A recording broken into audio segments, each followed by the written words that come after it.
Hello दोस्तों, में हम लोग जानेंगे इस कंपनी के बारे में। तो इसका मानते हैं इस कंपनी ने 4% सुपर ही क्रैश किया है।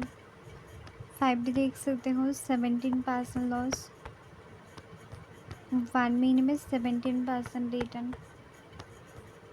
इसका 6 महीने में देख सकते हो 14% लॉस, 1 ईयर में देख सकते हो 29% क्रैश किया है। 5 ईयर में देख सकते हो 80% लॉस दिया है। 1 देख सकते हो क्रैश बहुत ज़्यादा ही, ग्राफ भी पड़े हैं। ये जो कंपनी है कुछ दिन से बहुत ज़्यादा ही डाउन में है, ठीक है। मार्केट साइज देख सकते हो, मार्केट ओपन हेलो देख सकते हो। क्या आप भी इस कंपनी के शेयर होल्डर हो या दूसरे कंपनी का, मुझे भी कमेंट करके बताना। तो आज के लिए इतना ही। मैं गॉड ब्लेस यू।